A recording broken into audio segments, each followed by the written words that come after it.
Yeah, that's fine. Thank you.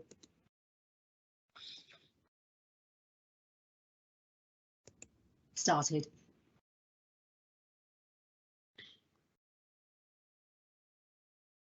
Good afternoon, colleagues. Can I begin by welcoming everybody to our February Cabinet meeting?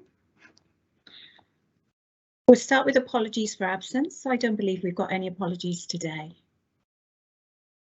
No, leader. Okay, thank you. Item number 2 then, are there any declarations of interest? No? That's great, thank you very much. Item number 3 on our agenda today are the minutes from our January Cabinet. Now these are in pages 3 to 20 of your packs, and hopefully everybody's had an opportunity to go through these in detail. So can I ask for somebody to move them as a true record, please? Yes, move, leader. Thank you very much for that. Thanks both for that. Before we move to item 4 and the substantive items on our agenda today, I'd just like to begin the meeting by thanking all of our officers across the whole of the organisation that have worked so very hard in the last 24 hours and continue to do so in order to keep the people of Newport safe. We really do appreciate the efforts that all of our teams have gone through, and especially the efforts of those people who are at the volunteering to come in and to support people. We really do appreciate everything that you're doing. And I'd like to give my personal thanks to Mary Ryan for all of her hard work and effort during this period. And it's thanks to these officers that the people of Newport can be safe and secure in their homes. So thank you very much for that, everyone. We move then to item 4 on our agendas today, and this is available on pages 21 to 78 of your packs. And this is the Capital Strategy and Treasury Management for 2022-23. And everybody should have these, should have had an opportunity to go through this in detail. So this item then, relating to the annual capital and treasury management strategies, brought to this Cabinet meeting, having been reviewed and commented on by Governance and Audit Committee at their meeting, which took place on the 27th of January. As a Cabinet, we're required to endorse the strategies prior to them being presented to Council for approval.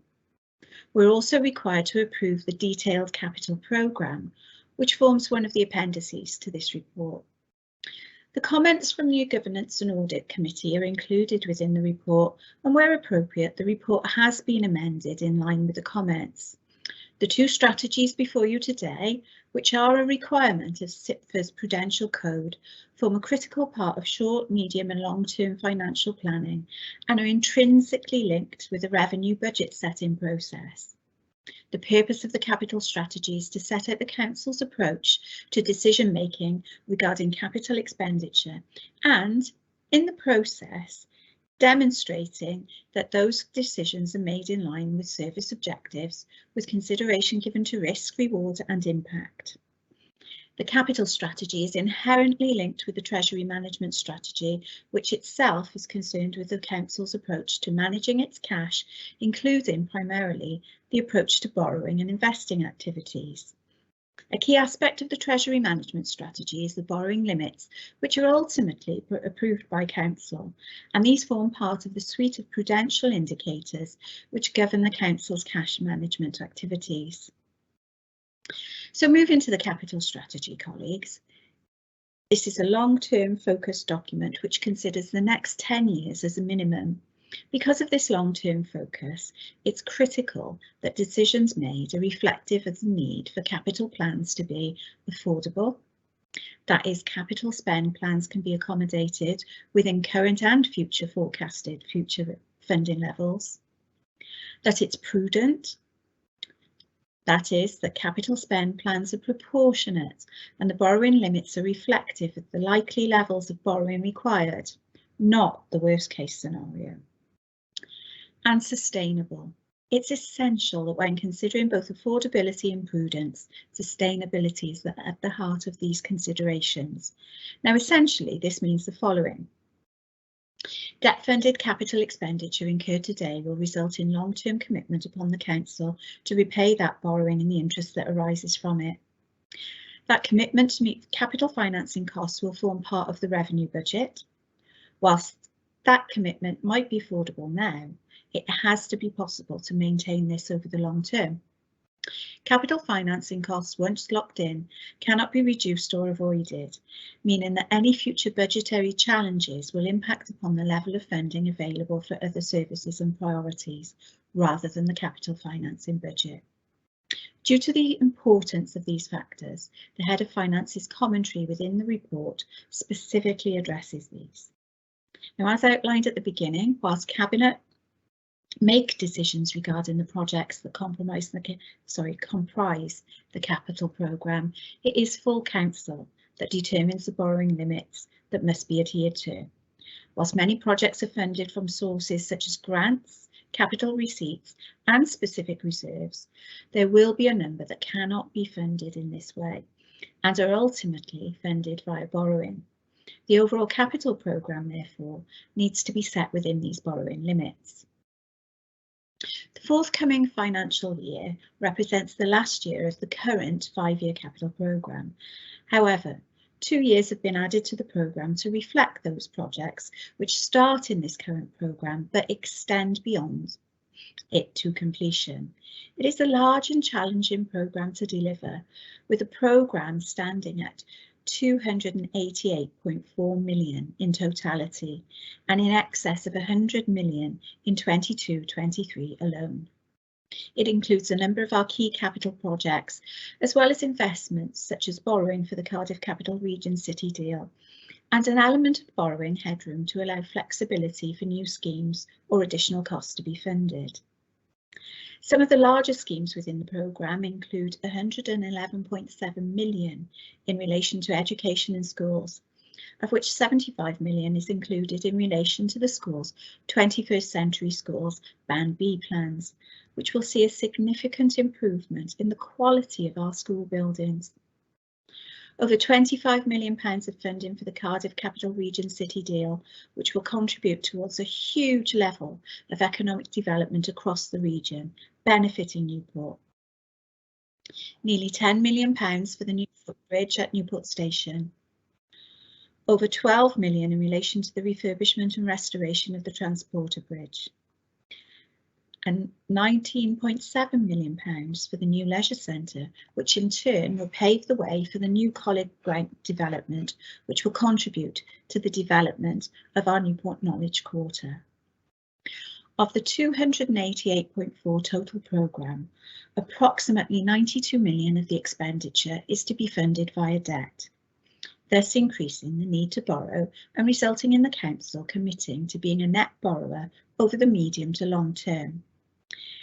This commitment to being a net borrower is reflected in Table 2 of the report, which shows how much the anticipated cumulative level of borrowing is set to grow by, with actual borrowing anticipated to increase from the current level of 149 million to an anticipated peak of 203 million by 2023-24. This is based on the delivery of the current programme as set out in the report.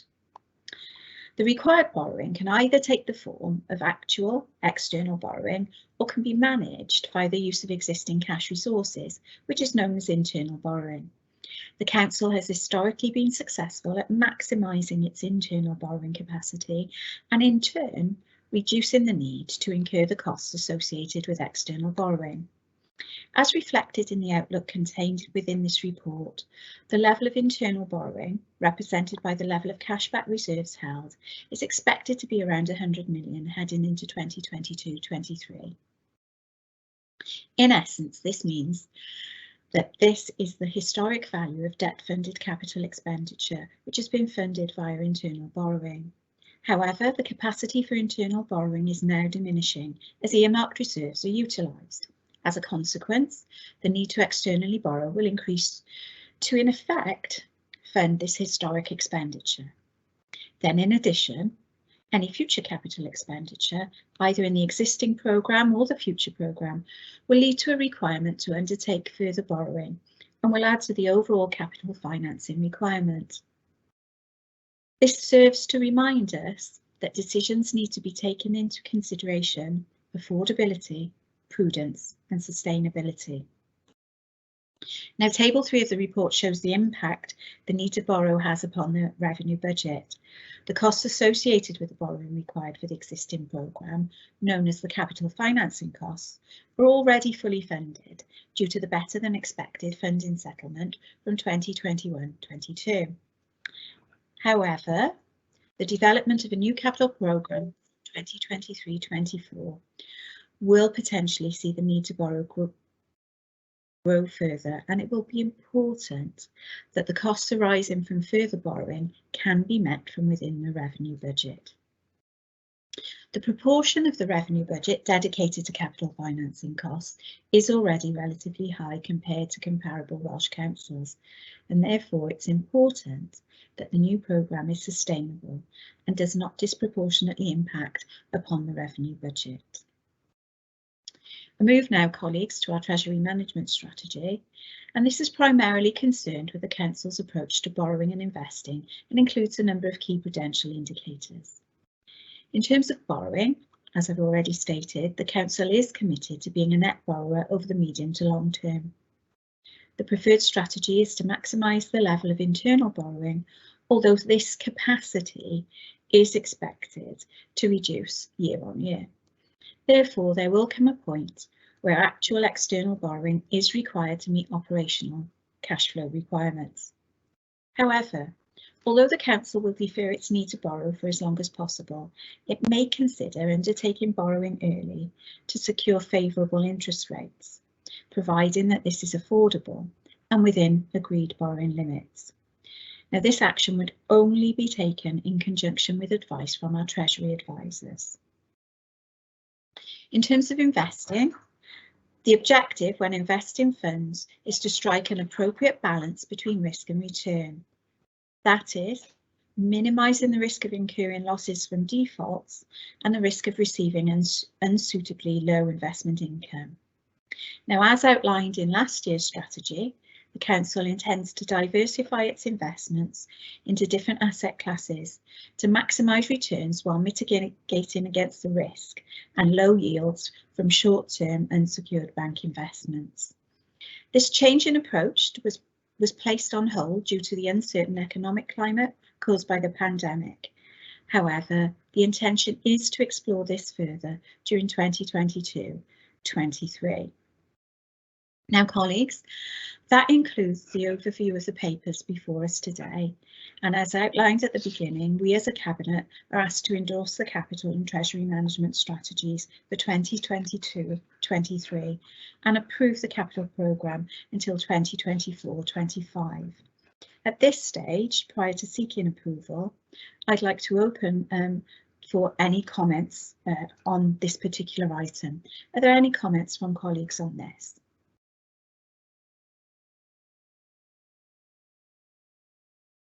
Just want to say I'm more than happy to support it, Leader. Thank you very much, Councillor Harvey. So as there are no further comments and Councillor Harvey has stated her support for this, Councillor Harvey, are you happy to move this item? Yeah, happy to move, Leader. Thank you. And thank you, Deputy Leader. Thank you very much for that. So, on that note, colleagues, we are content to approve the strategies that are placed before us today.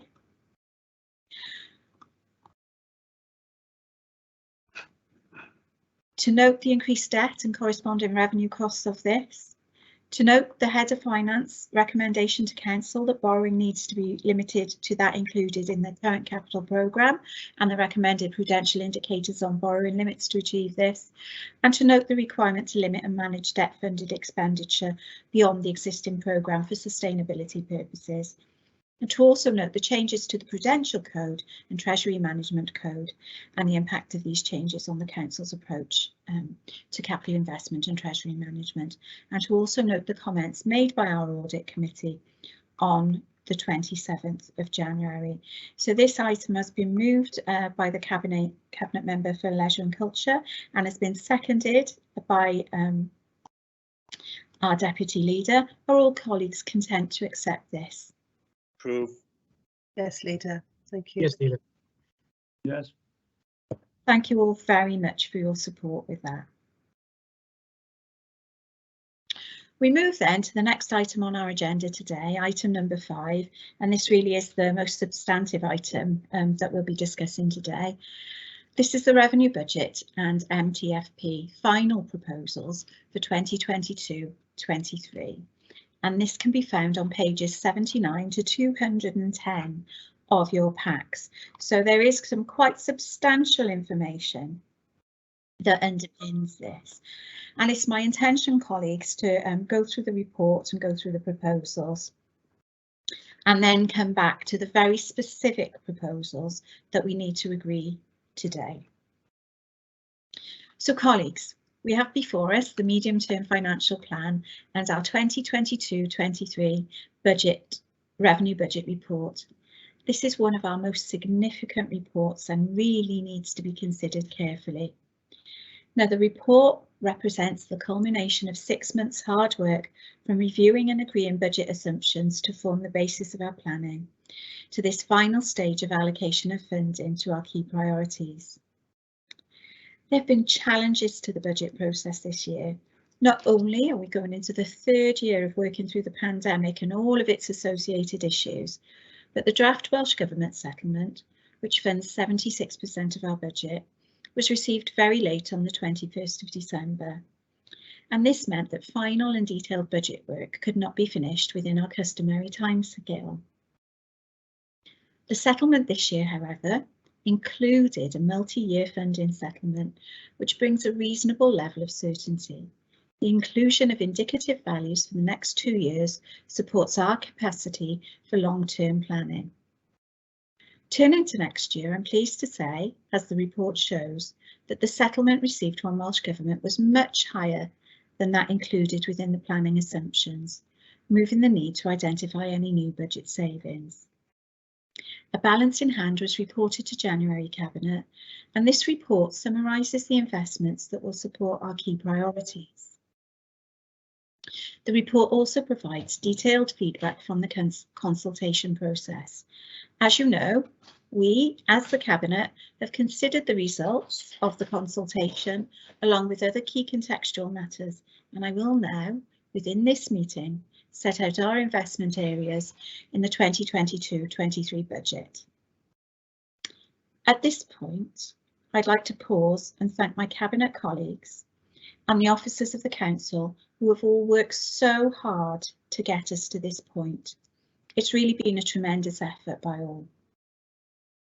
I'd also like to thank our residents, Scrutiny Committee members, our trade union colleagues, our Schools Budget Forum and the Fairness Commission for their helpful and constructive feedback on our proposals. And also at this point, I will take the opportunity to remind everyone that as the administration, we make decisions on where we will spend the Council's resources. And a key part of that is the decision-making process, which relates to the council tax level that will be required, in parallel to the revenue support grant. Council tax only makes up 24% of the council's revenue budget funding, but it is still an essential element of the council's overall funding. Full council makes the final decision on the council tax level only. So now I'll return to the budget and to our detailed proposals. Firstly, considering our funding. Our revenue support grant increased significantly by nearly £25 million. However, this was predicated on the council covering several cost pressures and investments determined by external influences, including but not limited to Additional costs of introducing the real living wage for care workers from the 1st of April 2022. The costs associated with the teachers' pay deal. Increased national insurance contribution for employers from April 2022. And the management of continued residual impacts of increased costs and reduced income from the COVID pandemic in recognition of no continuation of the hardship fund beyond this financial year. We consulted on a 3.7% council tax increase, which added a further 2.7 million of potential funding for next year's budget. In total, funding our draft budget increased by 27.5 million. We set out some initial budget investments in our draft budgets and highlighted our key priorities of prevention and early intervention, our city centre and our schools. In our draft budget, we set out 3.2 million in support of our care workers, ensuring that they are paid their living wage. Nearly £1 million for supporting our vulnerable adults with learning difficulties. Nearly £900,000 to facilitate the increased take-up of free school meals. And nearly £400,000 for prevention and early intervention services within our education and social care departments, building on a very significant increase in school funding, as well as specific funding to help those in our schools who require additional support. Today, we want to build on these underpinning priorities in how we allocate the funding balance in hand. As Table 1 of the report shows, we had £3.3 million of available resources in hand at the draft budget stage, and further changes to investment profiles have resulted in the balance in hand for resources to allocate increasing to nearly £3.9 million. I will now go through those in detail, colleagues. So sustaining our vital care providers in social care is an area of considerable challenge. In addition to ensuring that social care workers are paid the real living wage, their other costs are increasing very significantly.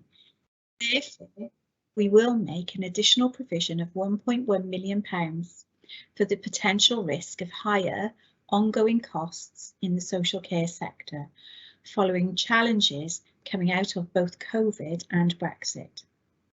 Now, the creation of a permanent increased budget in this area will help in ensuring budgets are robust. It will help to mitigate these risks and, crucially, will ensure that we continue to fund the best care that we can for our vulnerable residents. Demand for our social services and care has never been greater and will be a real challenge as we emerge from the challenges of the last 2 years. We want to invest further within social care and to create additional capacity within teams to support our vulnerable residents. This £191,000 investment supports an additional 6 posts.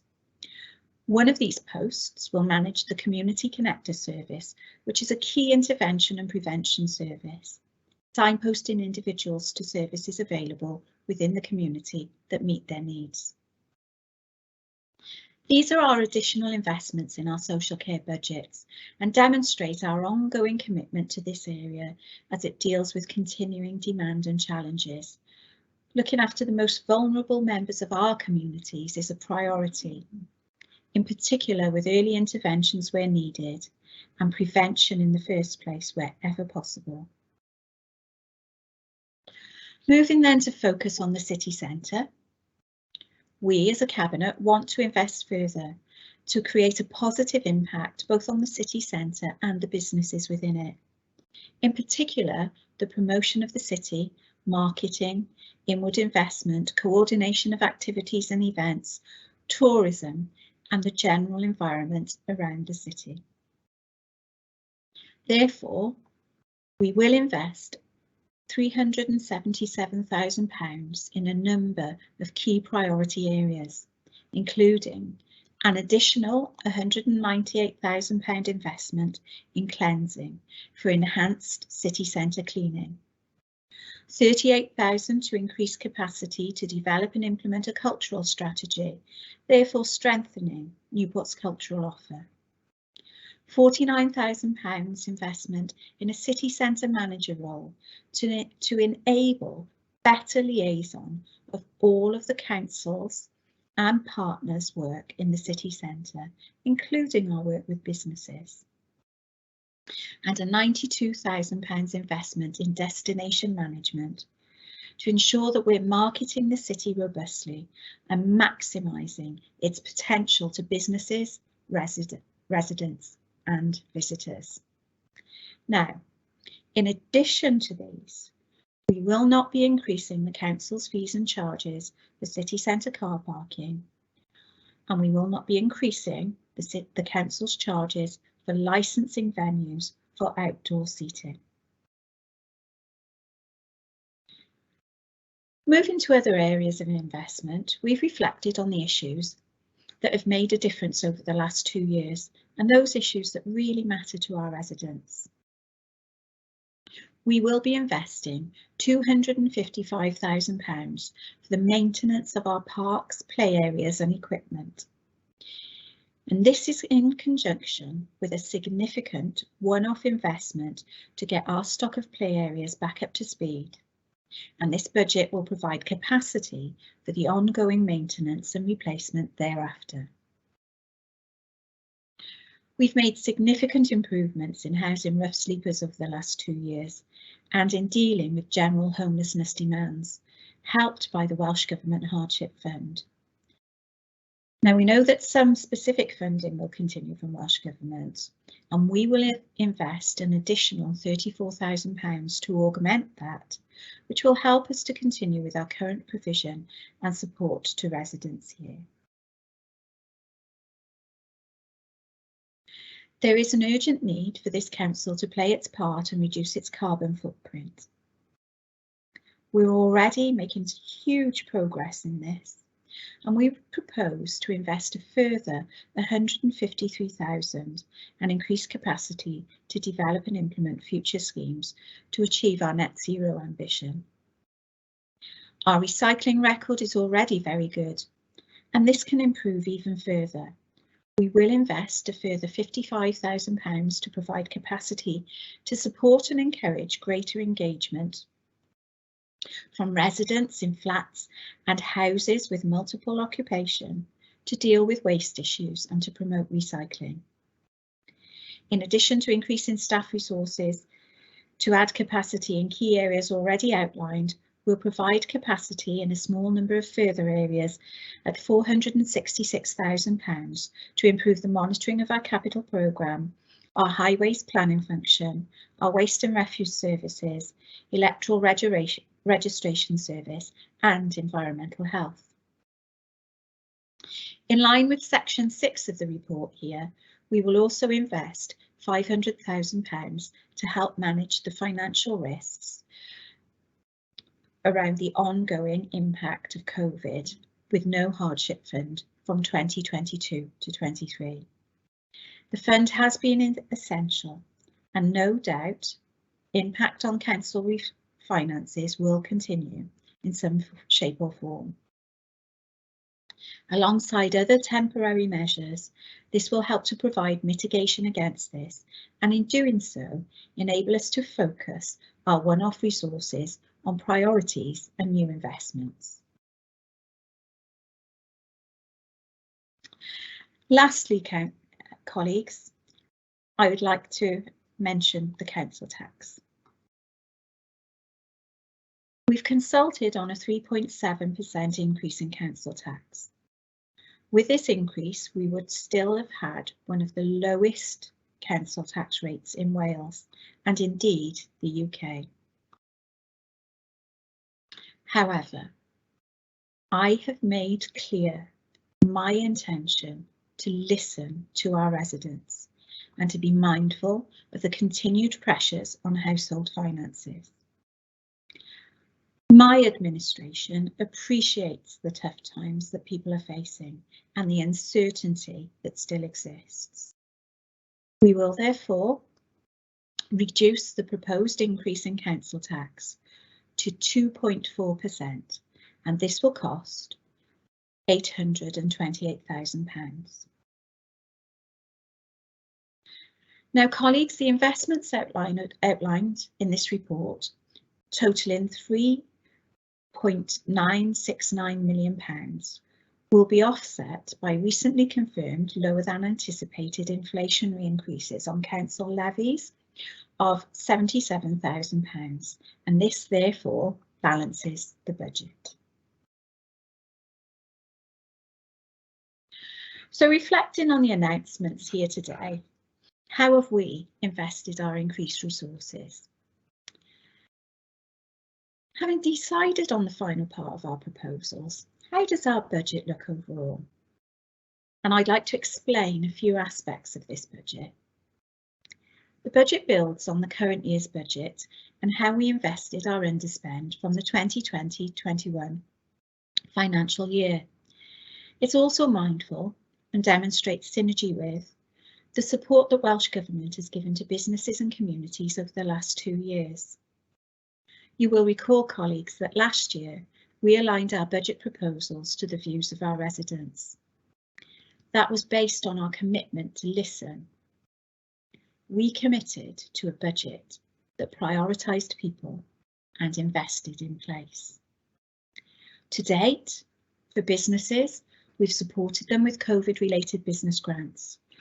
We've administered a rate relief now in its 2nd year, and with a more limited scheme in train for 2022-23. We've increased our business grant scheme here locally with a £250,000 one-off investment from our 2020-21 underspend. For communities, we've supported them not only through our day-to-day services, but also through some specific one-off investments from the 2020-21 underspend. And this has covered a number of initiatives, such as the £500,000 for the creation of a COVID community recovery fund, £500,000 for city services for the refurbishment and cleansing of open spaces, and over £300,000 for community-based schemes. We also provided permanent investment in the current year's budget at over £150,000 to develop and implement plans and initiatives to further increase pride in our city and to find ways to support and foster connections with and between the local communities within it. Our budget presented here today will build on these. For example, we're focusing on our green spaces, providing greater levels of investment in these important resources. The COVID-19 pandemic has had a significant impact on people's lives. Being outdoors and spending time in green space has been shown to be highly beneficial to both mental and physical well-being. It is the Cabinet's intention that further investment in parks and outdoor spaces will encourage residents and families to use these spaces to connect further, both with the natural environment and with their local communities. In addition to the permanent revenue funding of over £300,000 over 2 years to maintain our parks, our play areas and equipment, we intend to make a £2.5 million one-off investment in parks and open spaces. This will be funded through the revenue underspend at the end of the year and will include improvements to cemetery access. We also intend to develop and continue our support for the city centre. We will invest almost £500,000 in our city centre over the next 2 years to promote the city, encourage tourism and improve the general environment in and around the city. I will also be bringing forward an initiative on further support to city centre businesses in the March Council.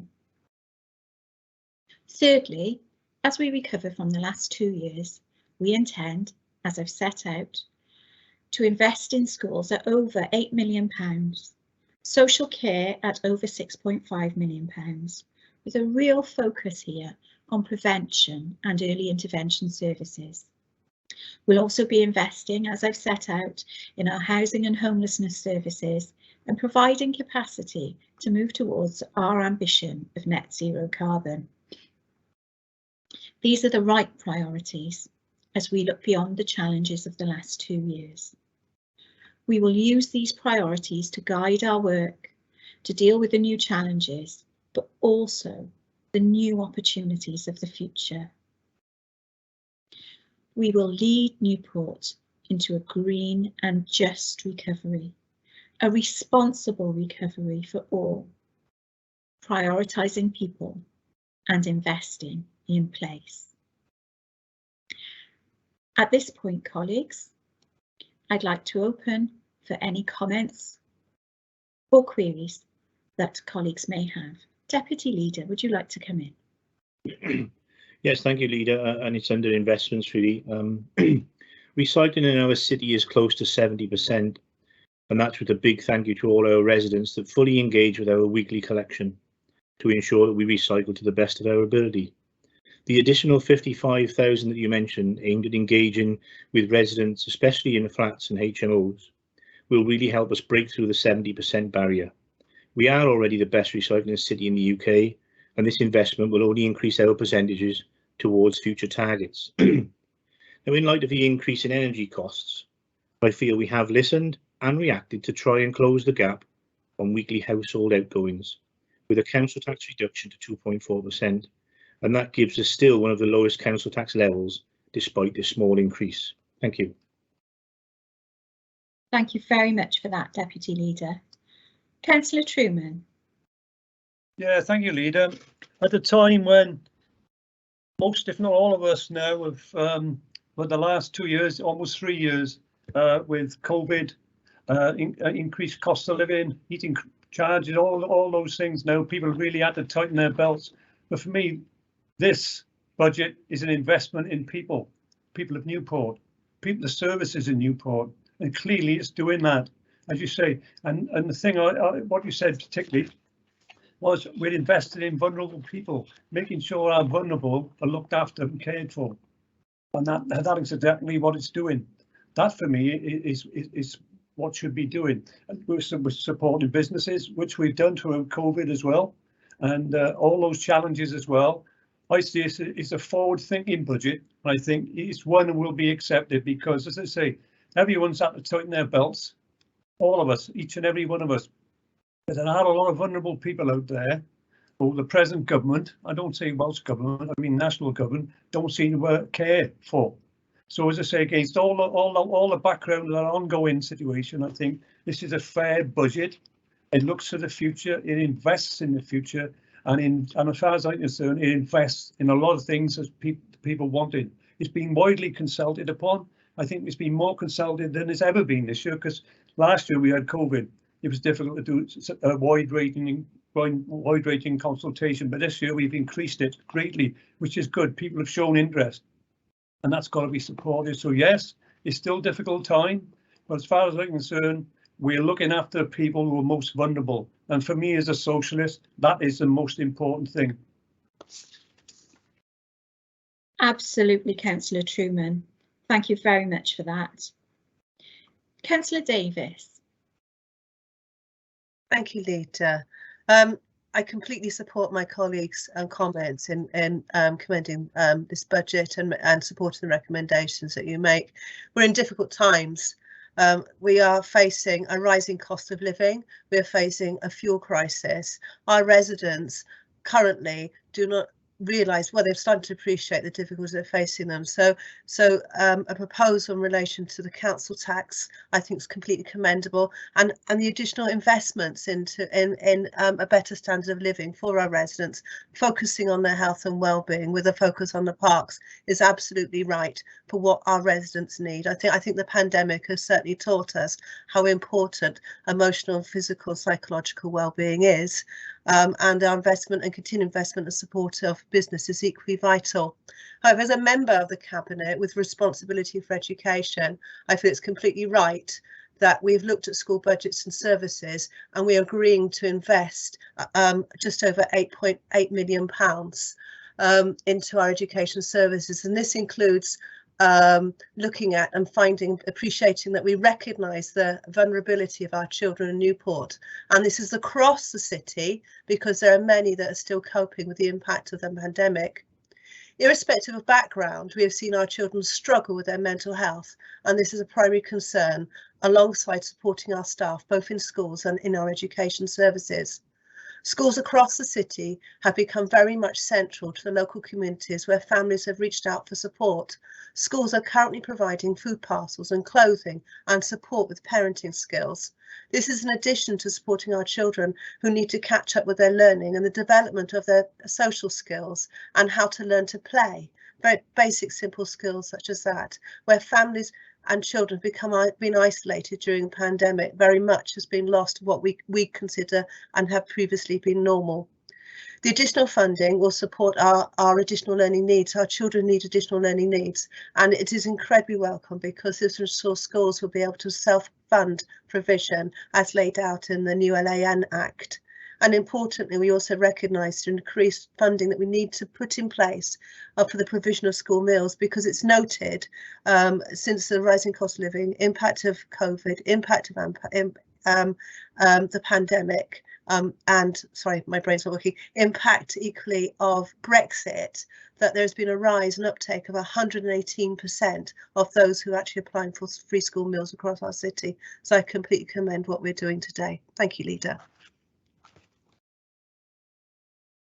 Thank you very much for those comments, Councillor Davis. Councillor Mayor. Thank you, Leader. You presented this so efficiently and delightfully that I think what it doesn't show is just how much hard work that we've put into this. You made it sound like we did it last night, we knocked it off, but as soon as the last budget was ended, we started on this, and we've been meeting twice a week, and we've discussed every aspect of this. We had to wait a long time for the settlement before we could finalise it, but we've worked really hard. We've consulted widely, and although obviously the trade unions, which I chair the Employers Forum, will never be happy because they have fallen behind as everybody in the 10 years of austerity, but they understand where we are coming from as a cabinet. They understand where you're coming from as the leader of the cabinet, and this is the best that we can ever do, I think. So thank you for that, Leader. Thank you very much for those comments, Councillor Mayor. Thank you. Councillor Hughes.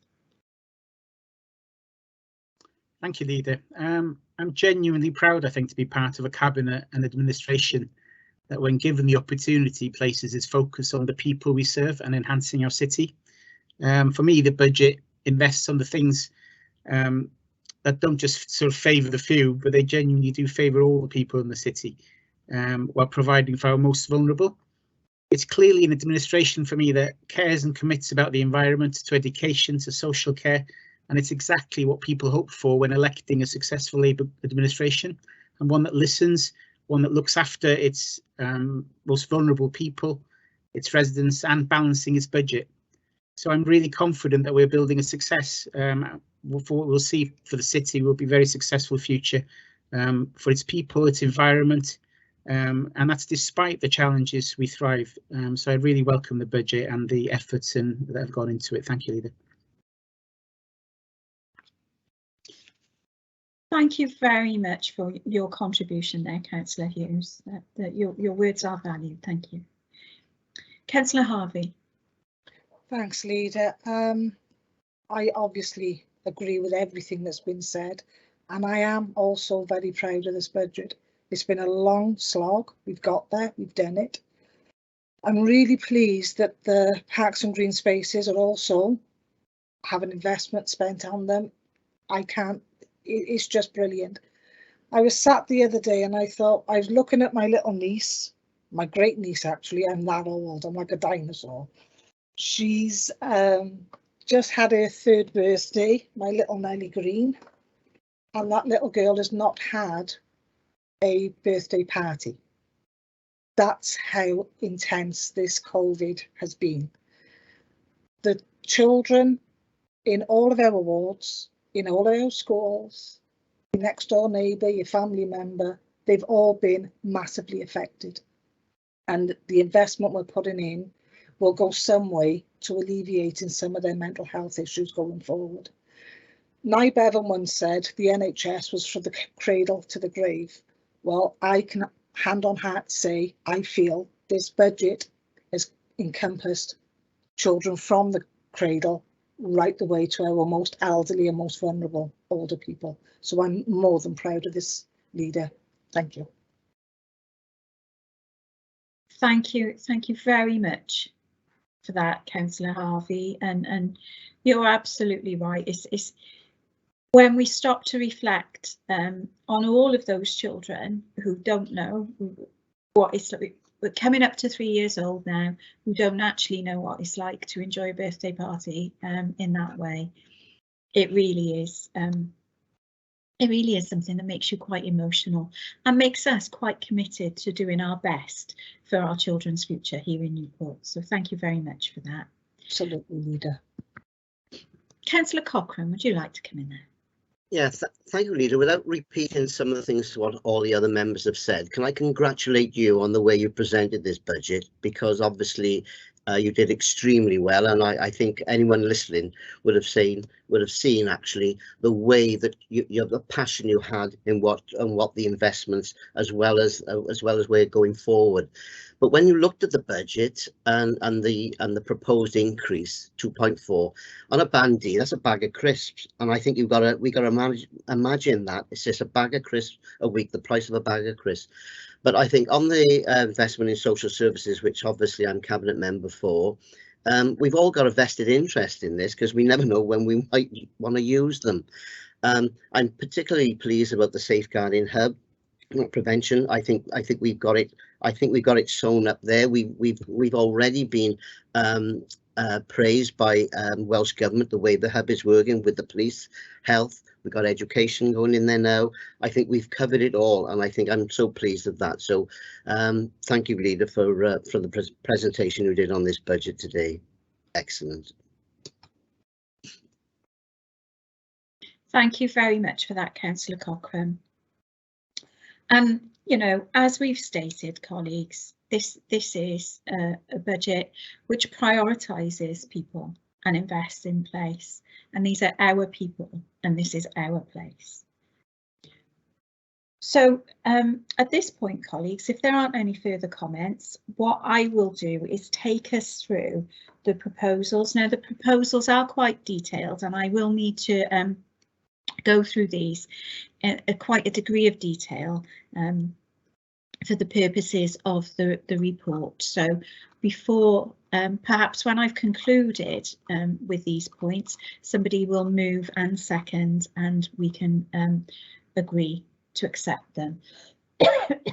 So, colleagues, we're asked to note the formal consultation on the budget as outlined in section 4 and the feedback received shown in appendices 1 to 4. To note the fairness and equalities impact assessment on the budget proposals, this is in appendix 9. To review and confirm budget proposals, appendix 5 and 6, as currently summarised within the medium-term financial plan, this is in appendix 7. And allocate the financial flexibility shown in table 4.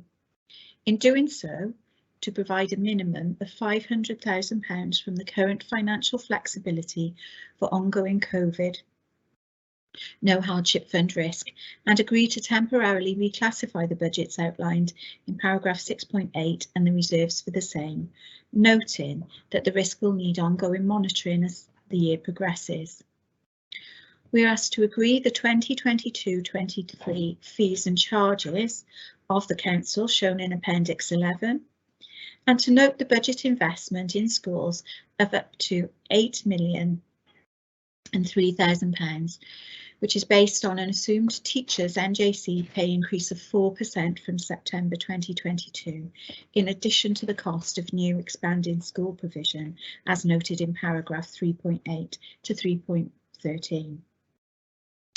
Cabinet are also asked to approve the pay provision is retained in contingency within the overall ISB and distributed to individual school budgets from there once the agreed pay award is known, with the intention of fully funding the agreed pay award up to the budget provision available. Moving then to overall revenue budget and resulting council tax. We are asked to note the Head of Finance's recommendations that a minimum general fund balances be maintained at a level of at least 6.5 million, the confirmation of the robustness of the overall budget underlying the proposals, and the adequacy of the general reserves in the context of other earmarked reserves, and a revenue budget contingency of £1.4 million. To note the current level of council tax for Newport City Council and the monetary value of various percentage increases and how this compares to levels of council tax at other councils, and this is shown in table 5. To recommend an overall net budget and resulting council tax to full council, noting that a formal resolution including the Police and Crime Commissioner for Gwent and Community Council's precepts will be presented to council on the 1st of March. And finally, to approve expenditure and use of reserves in line with the summary shown in Appendix 10B, noting that they are based on the detailed proposals reviewed by Cabinet in our January 2022 meeting. So is somebody content to move all of that, Leader? Thank you. Thank you. Thank you, Councillor Harvey. Thank you, Deputy Leader. Is everyone in favour of that? Agreed. Yes. Yes, Leader. That's great. Yeah. Thank you very much, colleagues, for your support with that. And before we move on, I'd just like to give my personal thanks to you all as Cabinet colleagues for the hard work, your endeavour with this, and your continued support for me. I do value the support and comradeship that you show me. So thank you very much for joining me in commending this budget and really setting out what we hope to do for the benefit of the citizens of Newport. Thank you very much for that indeed. We move then to the next item on our agenda today, and this is item number 6, which is the verified Key Stage 4 and 5 pupil outcomes report, and this is on pages 211 to 230 of your packs. Now, you will be aware, colleagues, that since the impact of COVID, we have had to take a slightly different approach to this. So I will take us through the report, and I'm sure that the Cabinet Member for Education will wish to comment once I've introduced this. So in relation to 2021 and the summer results, the calculation and publication of Key Stage 4 and Legacy Sixth Form performance measures for 2020 to 21 and 2021 to 22 academic years is actually suspended. Qualification awards data won't be used to report on attainment outcomes at a school, local authority or regional consortium level and must not be used to hold schools to account for their learners' outcomes. There will be direct impact on the usual data releases provided by the Welsh Government, with some releases suspended for one or more of the years disrupted by coronavirus or still to be determined. All schools and post-16 providers will continue to be required to undertake effective self-evaluation to support continuous improvement. This will involve schools with support from local authorities and regional consortia using the learner level information that they have on attainment and other outcomes to reflect on and improve their existing arrangements. School categorisation will not take place in academic year 2021 to 22, and regional consortia and local authorities will continue to work in partnership with schools to help provide them with the support that they need to improve and to successfully implement our ambitious reforms. The school performance and absence targets regulations were revoked in 2020, and this means that schools are no longer required to set and publish targets. Now, in relation to the curriculum for Wales and the Welsh Government draft school improvement guidance, there will be, as you're aware, a new curriculum for schools and funded non-maintained settings in Wales from September 2022, the curriculum for Wales. In March 2020, Welsh Government consulted on the draft school improvement guidance. The new proposals aim to strengthen the importance and effectiveness of self-evaluation and improvement planning by schools, which draws on a broad range of evidence. To focus on school self-evaluations and improvement priorities as the starting point for work with local authorities and regional consortia. To consider school performance in its widest sense, with schools evaluated in their own context, supported by a broad range of evidence, bespoke improvement planning and support. To ensure that the council I shall start that again, to ensure that the school self-evaluation processes identify areas of strengths and priorities for improvement, which are drawn together in a single strategic school development plan. To build on school self-evaluations and development plans, to work with local authorities and regional consortia to agree the additional support that they need to improve. And to identify where schools have strengths and capacity to collaborate with other schools to support them.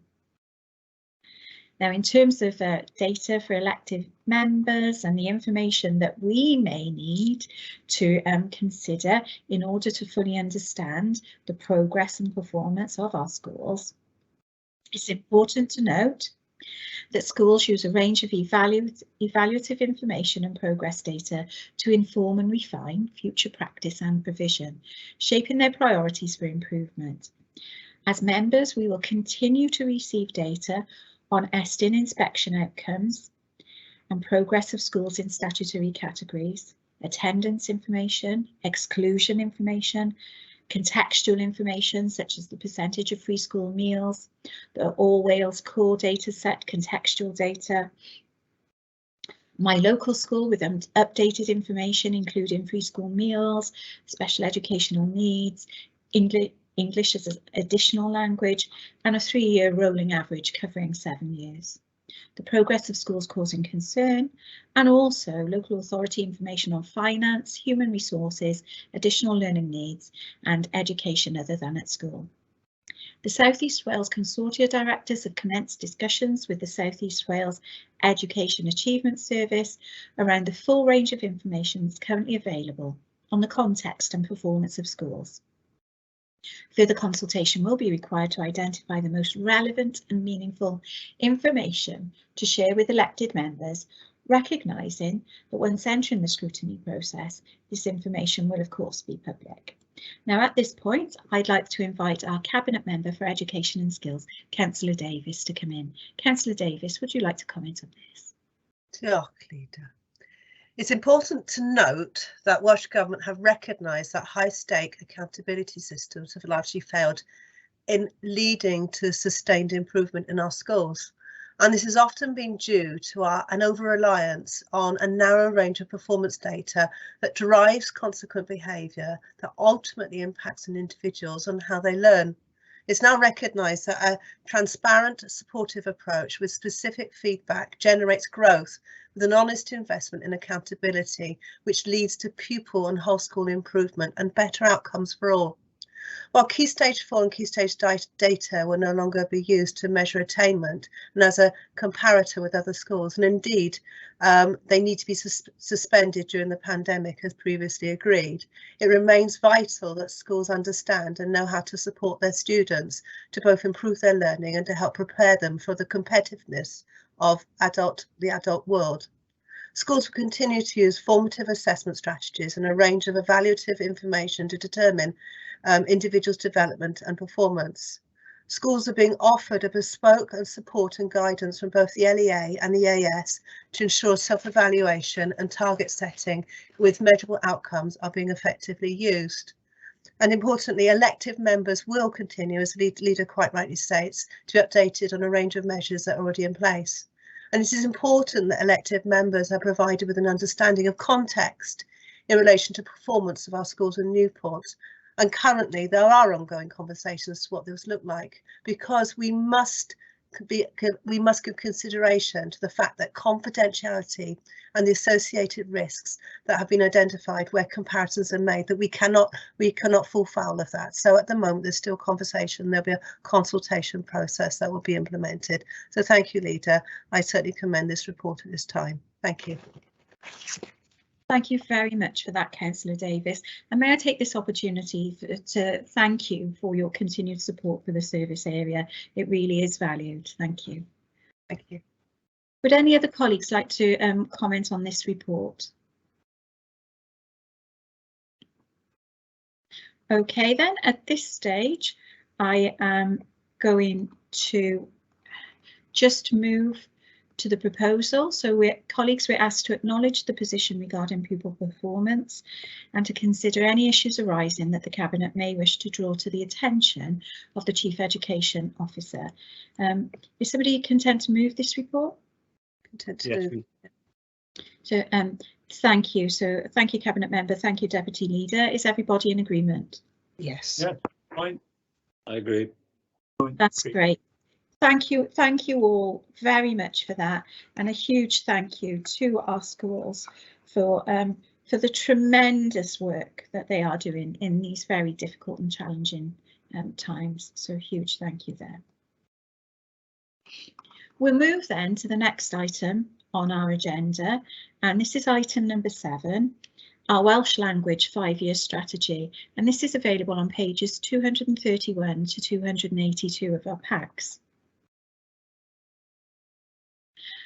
Now, colleagues, as I go into this report and providing an overview of this report, I would like to just pause for a moment and reflect upon the very sad death of the Welsh Language Commissioner Aled Roberts on the Sunday the 13th of February.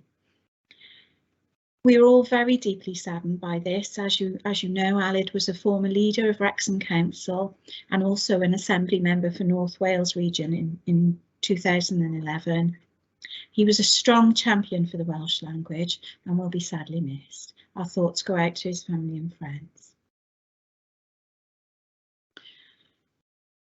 Moving on then.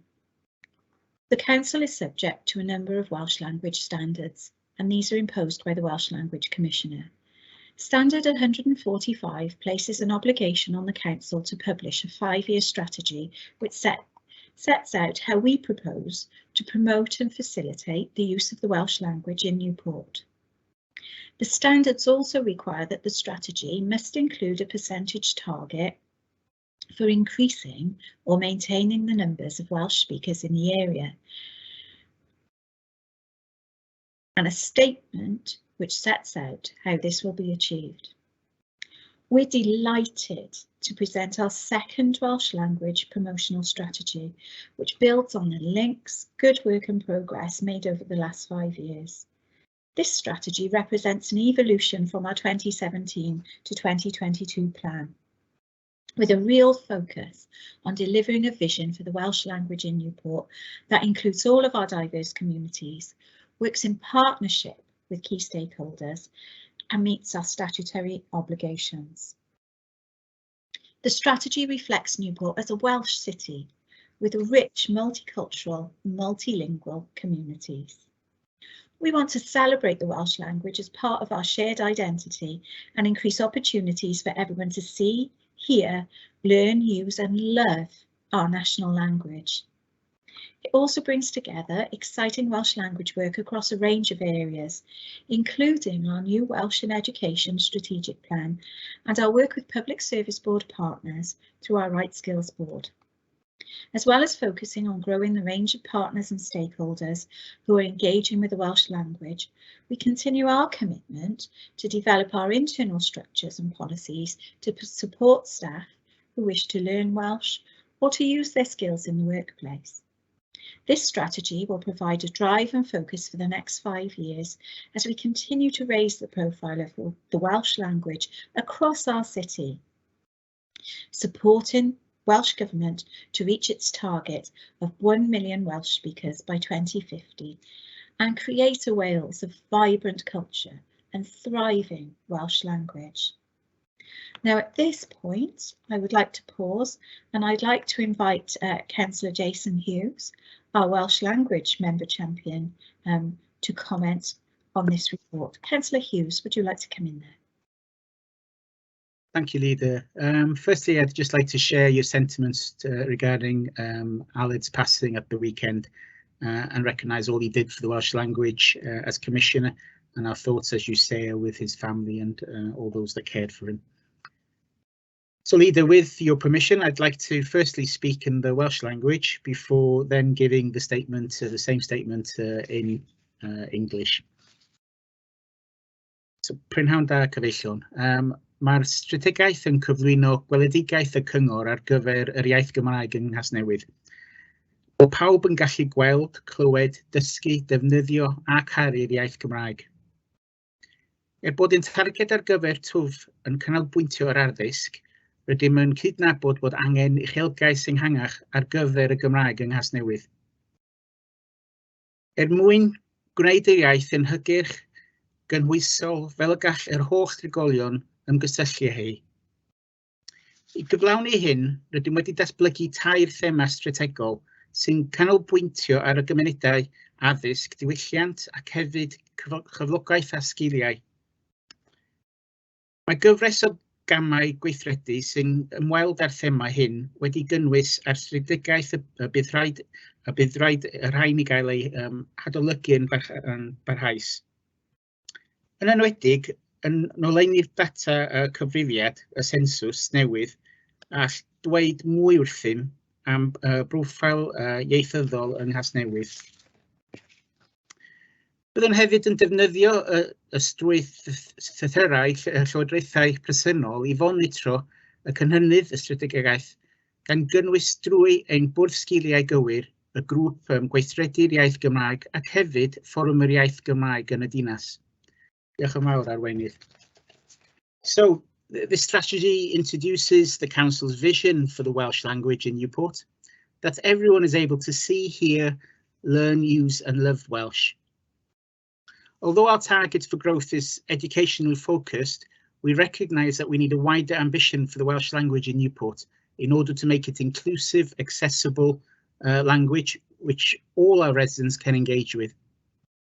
So to achieve this, we've developed three strategic themes which focus on education, communities, culture, employment and skills.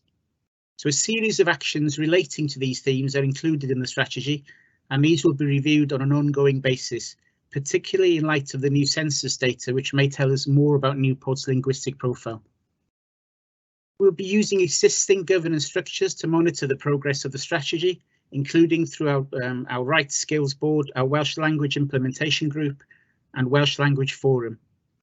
So progress on the strategy will be publicly reported on as part of our Welsh Language Annual Report, which is required to be published each financial year. Thank you, Leader. Diolch yn fawr, Councillor Hughes. Croeso, Leader. So, Councillor Mayor, as the chair of our Strategic Equalities Forum, would you like to come in there?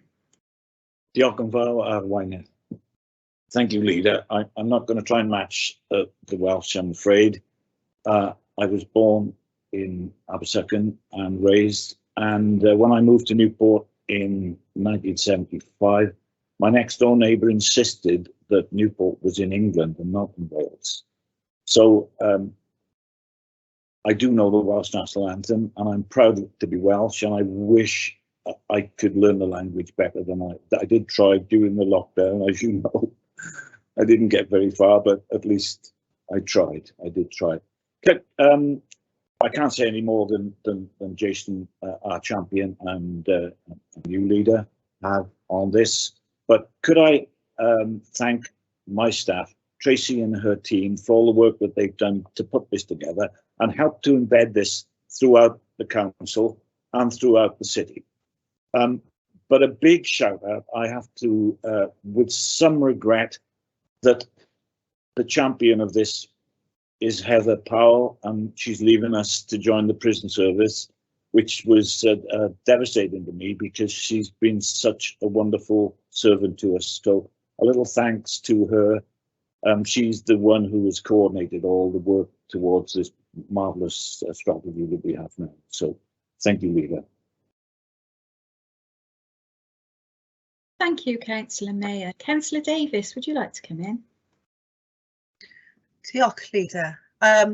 Could I equally share Councillor Mayor's thanks in relation to all those officers who've been involved in devising this latest Welsh language strategy, which is to be recommended to be taken to approval for full council.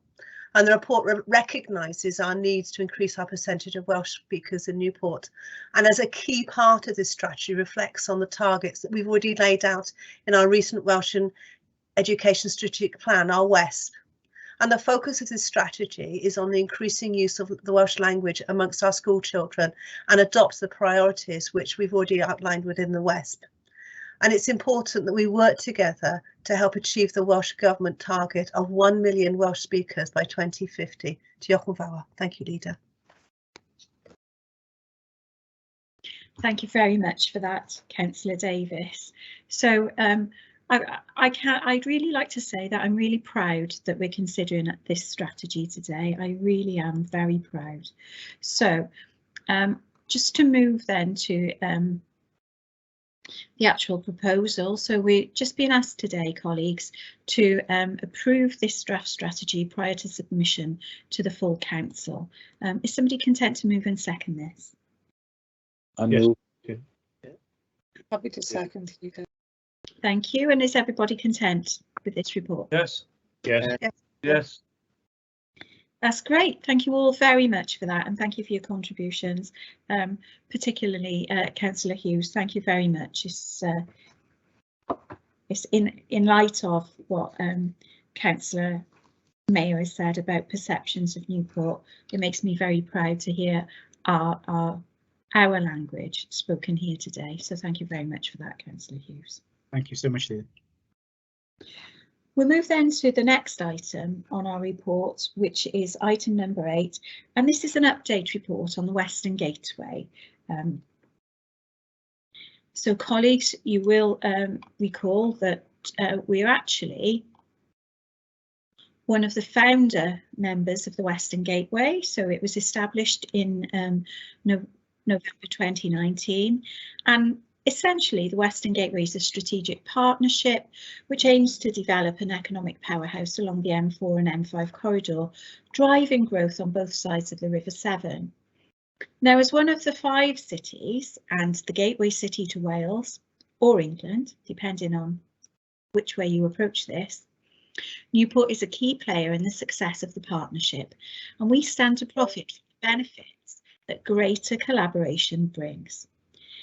As a partnership, we've got nearly 4.4 million residents, approximately 160,000 businesses, and somewhere in the region of 2.1 million jobs.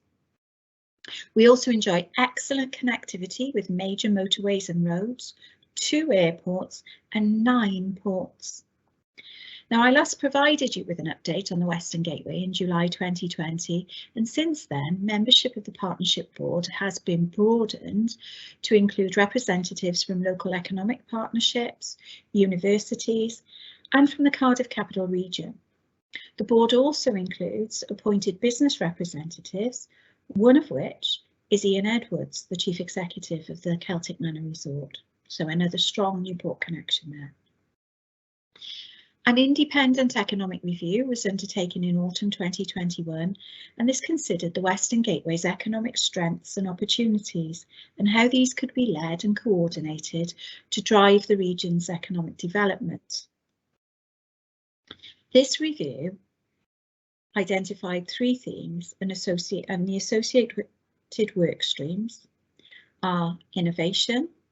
So the UK government has an ambitious target to increase public research and development spend by an additional £9 billion per year by 2024-25. And the partnership are currently exploring the potential for innovation funds. Net zero.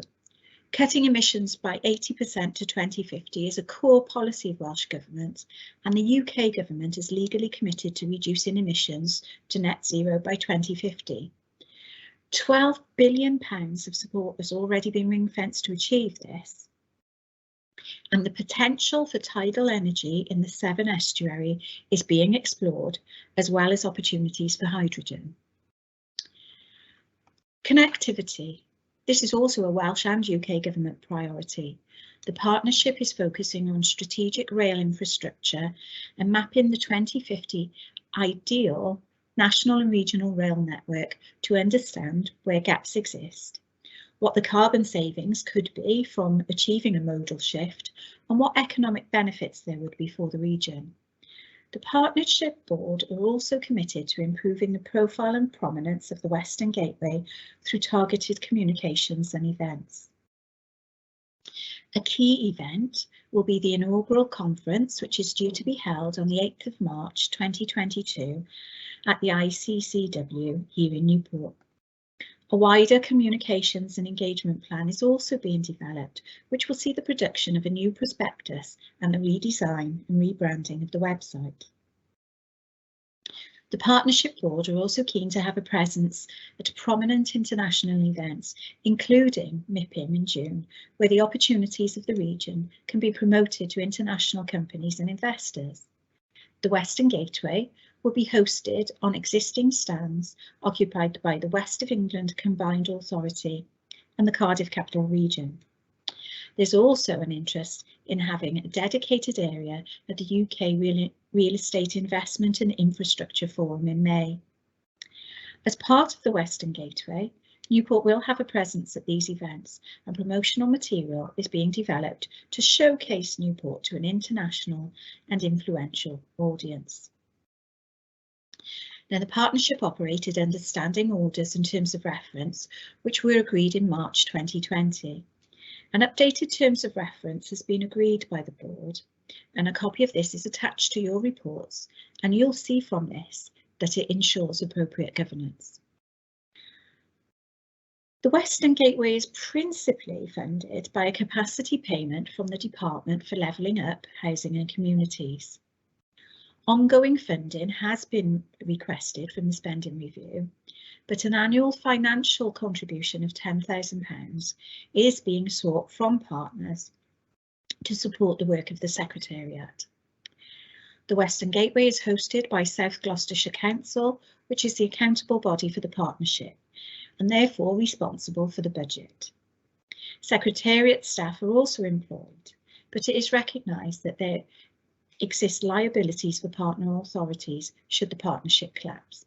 Whilst this risk is considered to be very low, until an ongoing budget is secured from the spending review, these liabilities remain, and all partners have been asked to agree to an indemnity agreement.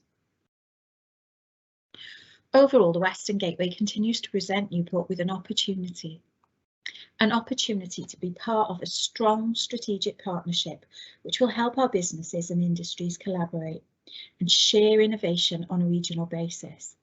Achieving such benefits on our own would be impossible, but through partnership working, greater opportunities arise, and Newport's profile and economic growth ambitions become much more achievable.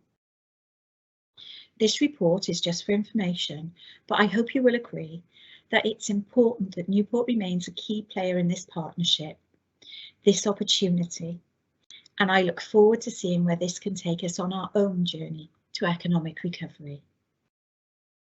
So, thank you, colleagues. That's my update to you on the Western Gateway, and I'd now like to invite any comments or queries in relation to that particular item.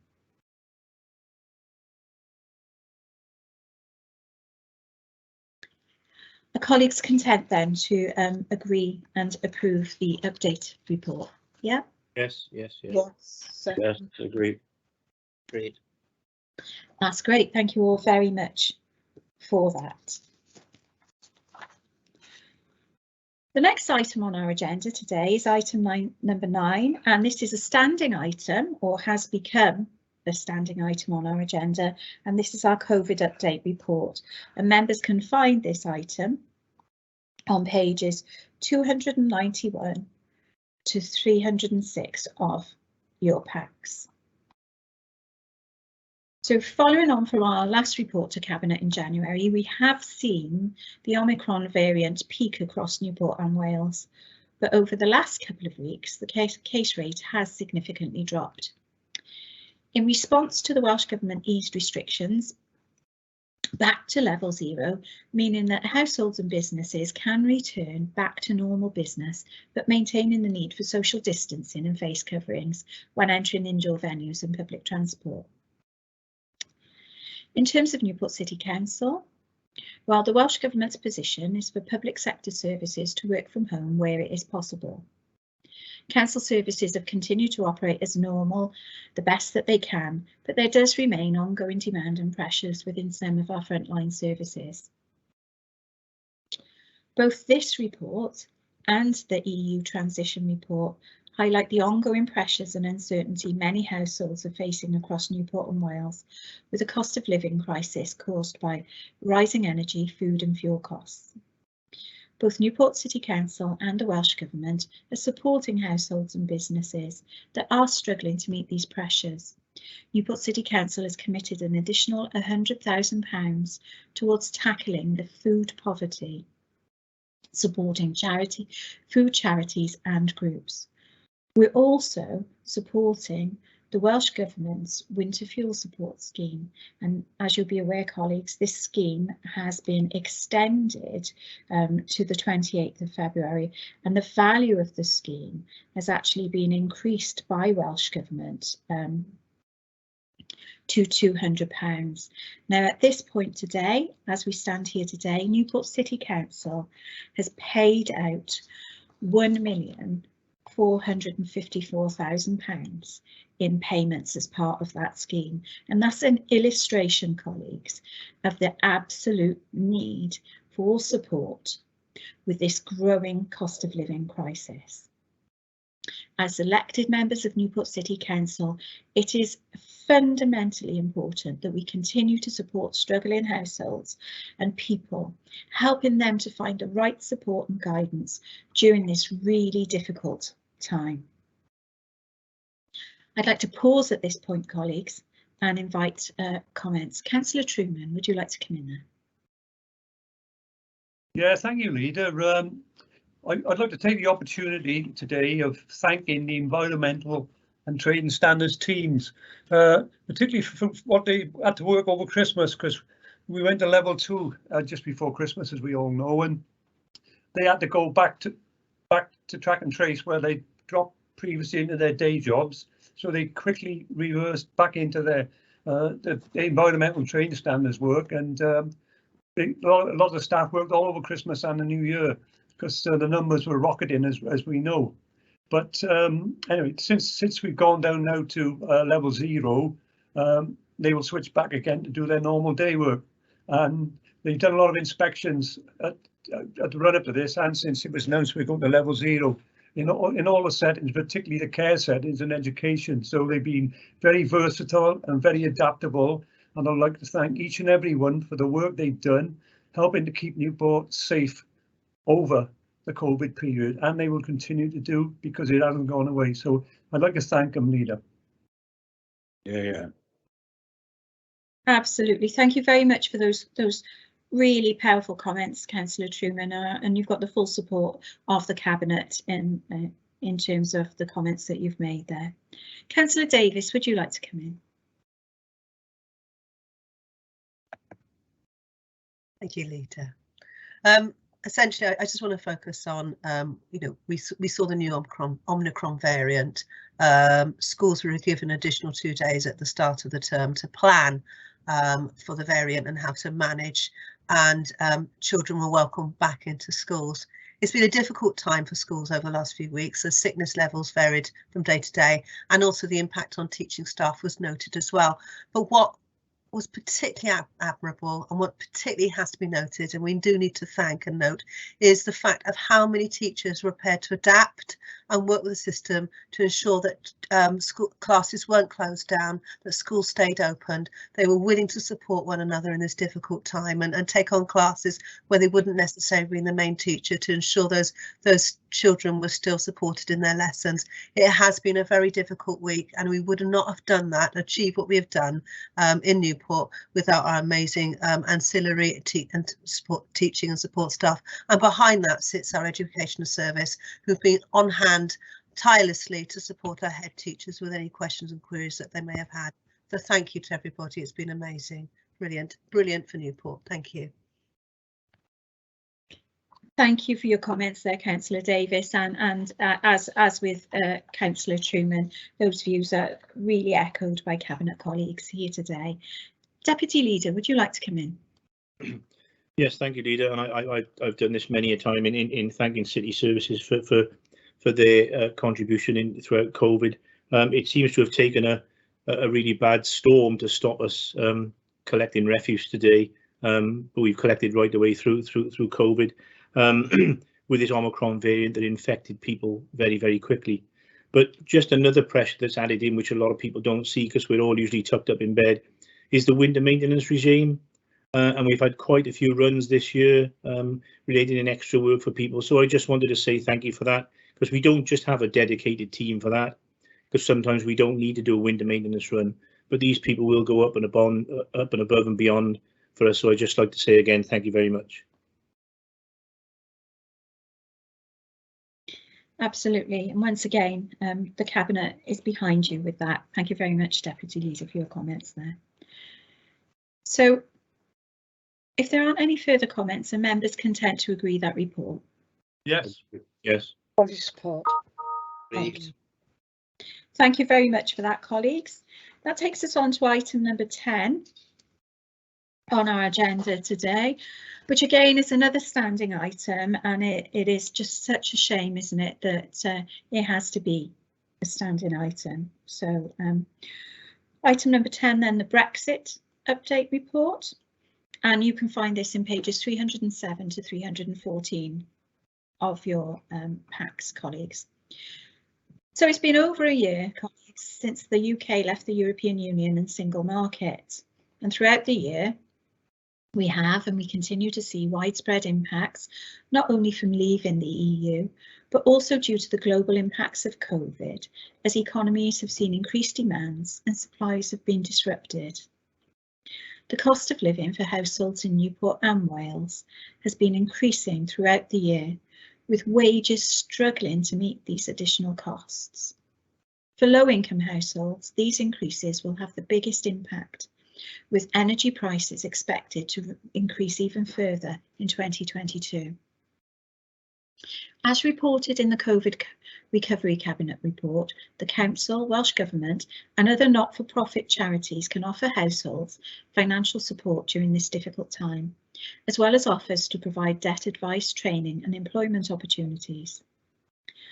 Newport City Council continues to administer grants and financial supports to households and businesses in the city. And as I previously mentioned, that includes over £1.5 million to households in receipt of the winter fuel applications. And for businesses, the non-domestic rates grants have been paid to 510 businesses, totaling £1.3 million.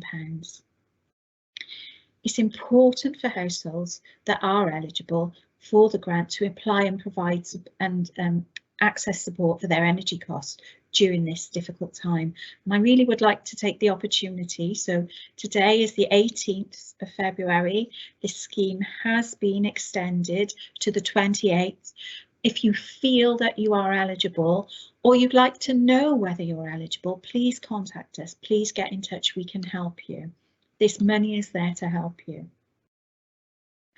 Also, for businesses in Newport, it's important to apply for the non-domestic rate grant and also look at our website and Business Wales to see what financial support and advice can be provided to you.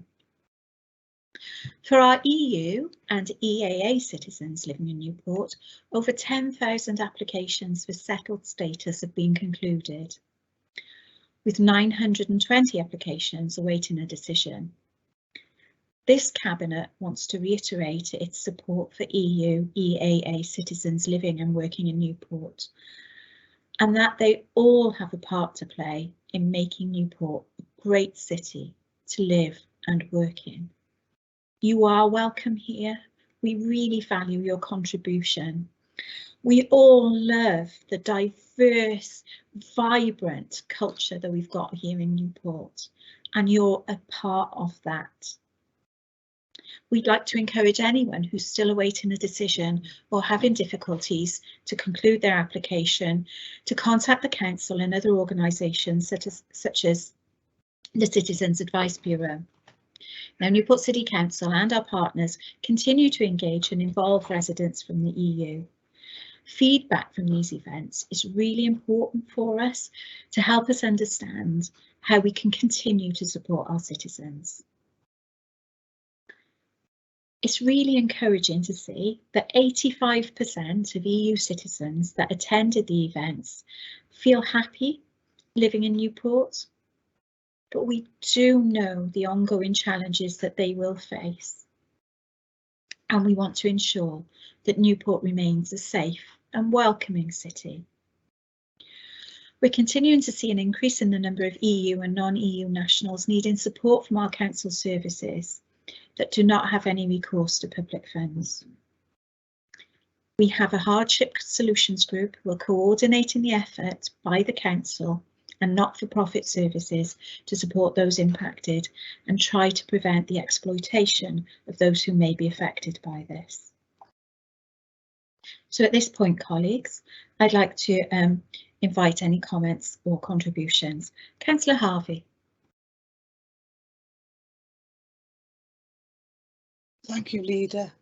I would just like to reiterate for those out there who haven't applied for any assistance, excuse me, the worst that can happen is you're told no. I'm sorry, you don't qualify.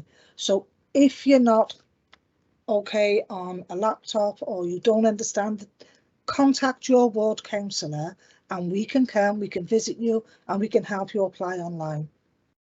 If you don't ask, you're not going to get. And as I said, the worst that can be said, Leader, is I'm sorry, you don't, you know, forgot. You don't qualify. Yes, got it. I told you I was a dinosaur. So it's not a problem. Look, you can contact your local ward councillors. We'll come and visit you and we'll make sure it's all applied for. That's all. Thanks, Leader. Absolutely, and you're absolutely right there, Councillor Harvey, as well as the support that's available to our residents from the City Council. As ward members, we are there to support our residents with these issues as well, and we're all keen to do that. So thank you very much for emphasising that. Councillor Davis.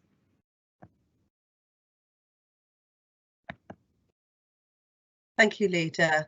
I think we are absolutely feeling the impact of the loss of our European workers, particularly amongst our workforce, and very, very especially so amongst the health and care profession. There's been a massive drain of caring, phenomenal individuals who've left Newport, which is absolutely causing a massive problem in recruitment at this current point in time. And what I would like to say is our employability team has recently launched an initiative where they are providing potential employees with a bespoke package to introduce them to a day's work experience, to provide them with access to the qualifications that you now is a requisite to have before you actually embark on the profession, and additionality, providing them, if they do become employed, a bespoke work plan that doesn't necessarily mean that they need to own a car, because those individuals that they'll be caring for will be within the area environments of where they live. However, what we absolutely do need is our European workers back, because it's a gap that is so difficult to fill at this point in time. Thank you, Leader.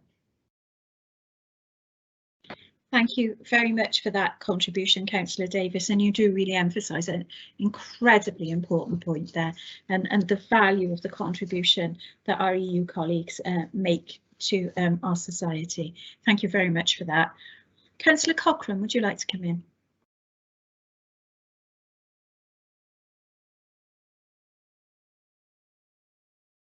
Yeah, it's really following on what Councillor Davis was saying, really, because obviously this report really sets out the seriousness of leaving the EU.